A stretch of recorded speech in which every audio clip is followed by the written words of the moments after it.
ಬೆಂಗಳೂರು ಪೂರ್ವ ಕೆಆರ್ಪುರ ಕ್ಷೇತ್ರದ ದಲಿತ ಮುಖಂಡ ಹಾಗೂ ಭೀಮ್ ಪ್ರಜಾ ಸಂಘಟನೆಯ ರಾಜ್ಯಾಧ್ಯಕ್ಷ ವೈಟ್ಫೀಲ್ಡ್ ಮುರುಗೇಶ್ ಅವರು ಮುಖ್ಯಮಂತ್ರಿ ಸಿದ್ದರಾಮಯ್ಯ ವಿರುದ್ಧ ಆಕ್ರೋಶ ಹೊರಹಾಕಿದ್ದಾರೆ.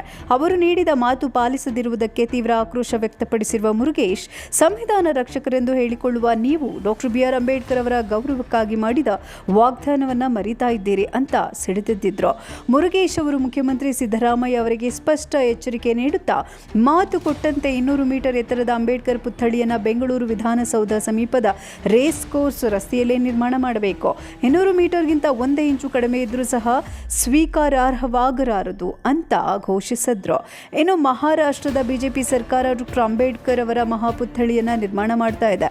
ಆದರೆ ಕರ್ನಾಟಕದಲ್ಲಿ ಅದೇ ಕೆಲಸ ಮಾಡಲು ಕಾಂಗ್ರೆಸ್ ಸರ್ಕಾರಕ್ಕೆ ಏಕೆ ಕಷ್ಟ ಅಂತ ಪ್ರಶ್ನಿಸಿದ್ರು. ಚುನಾವಣಾ ಸಮಯದಲ್ಲಿ ದಲಿತ ಸಮುದಾಯದ ಬೆಂಬಲ ಪಡೆಯಲು ಸರ್ಕಾರ ದೊಡ್ಡ ಘೋಷಣೆಗಳನ್ನು ಮಾಡಿತು. ಆದರೆ ಅಧಿಕಾರಕ್ಕೆ ಬಂದ ನಂತರ ಅದನ್ನು ಮರೆತು ಬಿಟ್ಟಿದೆ ಅಂತ ಮುರುಗೇಶ್ ಆರೋಪಿಸಿದ್ರು. ಚುನಾವಣೆಯ ಸಮಯದಲ್ಲಿ ಸಿಎಂ ಸಿದ್ದರಾಮಯ್ಯ ಅವರು ಪುತ್ಥಳಿ ನಿರ್ಮಾಣಕ್ಕೆ ಭರವಸೆ ನೀಡಿದ್ರು. ಆದರೆ ಈಗ ಕೈಕೊಟ್ಟಿದ್ದಾರೆ. ಇದು ದಲಿತ ಸಮುದಾಯದ ಅವಮಾನ ಅಂತ ಹೇಳಿದ್ರು. ಸರ್ಕಾರದ ನಿರ್ಲಕ್ಷ್ಯ ವಿರೋಧಿಸಿ ಮುರುಗೇಶ್ ನೇತೃತ್ವದಲ್ಲಿ ಕೋಲಾರದಿಂದ ಬೆಂಗಳೂರಿನ ಫ್ರೀಡಂ ಪಾರ್ಕ್ವರೆಗೂ 2ನೇ ಹಂತದ ಕಾಲ್ನಡಿಗೆ ಜಾಥಾ ಆರಂಭವಾಗಿದೆ. ಈ ಜಾಥಾದಲ್ಲಿ ಅನೇಕ ಯುವಕರು ಹಾಗೂ ಭೀಮ್ ಪ್ರಜಾ ಸಂಘಟನೆಯ ಸದಸ್ಯರು ಭಾಗಿಯಾಗಿದ್ದಾರೆ. ವೈಟ್ ಫೀಲ್ಡ್ ಸಮೀಪದ ಗಾಂಧಿಪುರದಲ್ಲಿ ಮಾತನಾಡಿದ ಮುರುಗೇಶ್ ಅವರು, ಸಂವಿಧಾನ ನಮ್ಮ ಅಸ್ತಿತ್ವದ ಅಧಿಕಾರವಾಗಿದೆ. ಅದನ್ನು ಗೌರವಿಸುವವರು ಅಂಬೇಡ್ಕರ್ ಅವರ ತತ್ವವನ್ನು ಅನುಸರಿಸಬೇಕು, ಕೇವಲ ಮಾತಿನ ಮಟ್ಟದಲ್ಲಿ ಅಲ್ಲ ಅಂತ ಸರ್ಕಾರವನ್ನು ಖಂಡಿಸಿದ್ರು. ಮುರುಗೇಶ್ ಅವರೊಂದಿಗೆ ಜಬಿಯುಲ್ಲಾ, ಅಫೇನ್, ಜಾನಿ, ಕಿರಣ್, ರಾಜೇಶ್, ಪ್ರೇಮ್, ಪ್ರಶಾಂತ್, ಮುನಿರಾಜು, ರಿಜ್ವಾನ್ ಹಾಗೂ ರವಿ ಮುಂತಾದ ಕಾರ್ಯಕರ್ತರು ಹಾಜರಿದ್ದರು. ಪುತ್ಥಳಿ ಮಾಡ್ತೀನಿ ಅಂತ ಹೇಳಿ ಅವರು ಹೇಳಿಕೆ ಕೊಟ್ಟಿದ್ದಾರೆ, ಸಂತೋಷ. ಆದರೆ ನಾವು ಬಾಯಿ ಮಾತಲ್ಲಿ ಕೇಳೋಕ್ಕೆ ನಾವು ಆಗೋದಿಲ್ಲ. ಅವರು ಲಿಖಿತ ರೂಪದಲ್ಲಿ ನಮಗೆ ಅವ್ರೇನಾದರೂ ಕೊಟ್ಟರೆ ನಾವು ಅಲ್ಲಿಂದ ನಾವು ಮನೆಗೆ ಬರ್ತೀವಿ ವಿನಃ ನಾವು ಯಾವುದೇ ಕಾರಣಕ್ಕೂ ನಾವು ಬರೋಂಥ ಕೆಲಸ ಇಲ್ಲ. ನಾವು ಫ್ರೀಡಮ್ ಪಾರ್ಕಲ್ಲಿ ಅನಿರ್ದಿಷ್ಟ ಅವಧಿ ಹೋರಾಟವನ್ನು ಹಮ್ಮಿಕೊಳ್ತೀವಿ.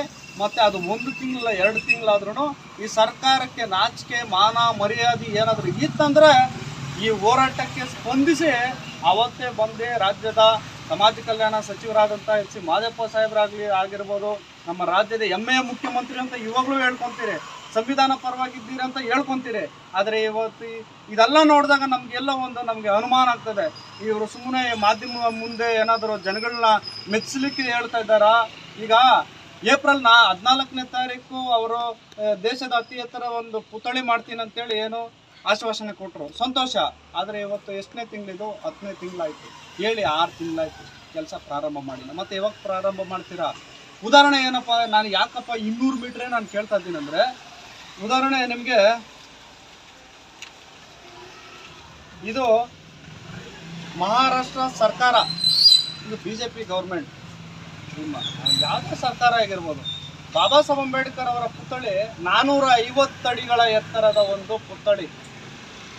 ಈಗಾಗಲೇ 60% ಕಾರ್ಯ ಸಂಪೂರ್ಣವಾಗಿದೆ. ಎಲ್ಲಿ?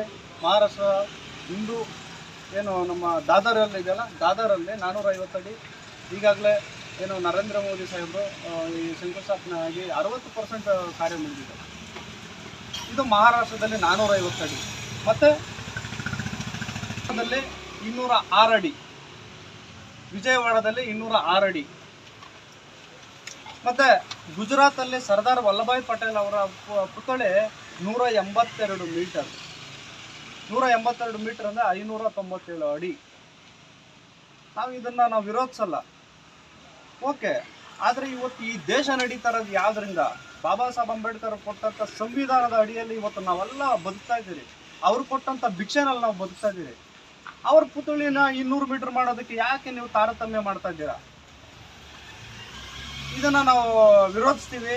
ಮತ್ತು 200 ಮೀಟರ್ಗಿನ್ನ 1 ಇಂಚು ಕಮ್ಮಿ ಆದ್ರೂ ನಾವು ಒಪ್ಪೋದಿಲ್ಲ. ಬರೀ ನಮ್ಮ ಸುಮ್ಮನೆ ಏನೋ ಬಂದರು ಮನವಿ ಕೊಟ್ಟರು ನಾವು ಸ್ಟ್ಯಾಚ್ಯೂ ಮಾಡ್ತೀರಿ ಅಂತೇಳಿ 200 ಅಡಿಗಾಗಲಿ 300 ಅಡಿಗಾಗಲಿ 400 ಅಡಿಗಾಗಲಿ ಏನಾದರೂ ಸರ್ಕಾರ ಏನಾದರೂ ನೀವು ತೊಗೊಂಡ್ರೆ ದಯವಿಟ್ಟು ನಿಮ್ಮನ್ನು ಕುರ್ಚಿಗೆ ತಂದಿದ್ದು ನಾವೇ, ನಿಮ್ಮನ್ನು ಮನೆ ಕಳ್ಸೋಕ್ಕೂ ನಮ್ಗೆ ಗೊತ್ತಿದೆ. ಆದರೆ ಬಾಬಾ ಸಾಹೇಬ್ ಅಂಬೇಡ್ಕರ್ ಅವರ ಪರವಾಗಿ, ಸಂವಿಧಾನದ ಪರವಾಗಿ, ದಲಿತರ ಪರವಾಗಿ ಅಂತ ಹೇಳೋದು ಮುಖ್ಯವಲ್ಲ, ಮಾಡಿ ತೋರಿಸ್ಬೇಕನ್ನೋದು ನಮ್ಮ ಈ ಒಂದು ಪತ್ರಿಕಾಗೋಷ್ಠಿಯಲ್ಲಿ ತಮಗೆ ಒಂದು ನೇರವಾಗಿ ನಾವು ಮಾತು ಹೇಳಲಿಕ್ಕೆ ಇಷ್ಟಪಡ್ತಾ ಇದ್ದೀರಿ. ಹಂಗಾಗಿ ಏನೋ ಎಲ್ಲ ದಲಿತ ಬಾಂಧವರು ಅಲ್ಪಸಂಖ್ಯಾತರು ಮತ್ತೆ ಹಿಂದುಳಿದ ವರ್ಗದವರು ಎಲ್ಲ ಸಮುದಾಯದ ನಾಯಕರು. ಇದು ಬಾಬಾ ಸಾಹೇಬ್ ಅಂಬೇಡ್ಕರ್ ಅವರು ಯಾವುದೇ ಒಬ್ಬ ಜಾತಿಗೆ ಸೀಮಿತ ಇಲ್ಲ. ಬಾಬಾ ಸಾಹೇಬ್ ಅಂಬೇಡ್ಕರ್ ಅವರ ಸಂವಿಧಾನ ಇವತ್ತು ಪ್ರತಿಯೊಬ್ಬ ಪ್ರಜೆಗೂ ಇದು ಅಳವಡಿಸುತ್ತೆ. ಯಾಕಂದ್ರೆ ಬಾಬಾ ಸಾಹೇಬ್ ಅಂಬೇಡ್ಕರ್ ಏನು ಹಿಂದೂ ಕೋಡ್ ಬಿಲ್ ಅಲ್ಲಿ ಒಂದು ಮಹಿಳೆಯರಿಗೆ ಹಕ್ಕು ಸಿಕ್ಕಿಲ್ಲ ಅಂತೇಳಿ ಅವರ ಸಚಿವ ಸ್ಥಾನಕ್ಕೆ ರಾಜೀನಾಮೆ ಕೊಟ್ಟಿದ್ದು ಬರೀ ದಲಿತರ ಹೆಣ್ಣು ಮಕ್ಕಳಿಗೆ ಅಲ್ಲ, ಈ ದೇಶದಲ್ಲಿರ್ತಕ್ಕಂಥ ಪ್ರತಿಯೊಬ್ಬ ಹೆಣ್ಣು ಮಕ್ಕಳಿಗಾಗಿ ಅವರ ಸಚಿವ ಸ್ಥಾನವನ್ನು ರಾಜೀನಾಮೆ ಕೊಟ್ಟಂತ ಇಡೀ ಜಗತ್ತಲ್ಲಿ ಯಾರಾದರೂ ಇದ್ರೆ ಅದು ಪರಮ ಪೂಜ್ಯ ಬಾಬಾ ಸಾಹೇಬ್ ಅಂಬೇಡ್ಕರ್ ಅವರು ಮಾತ್ರ ಅಂತ ಈ ಸಂದರ್ಭದಲ್ಲಿ ಹೇಳ್ತಾ ಇದ್ದೀನಿ.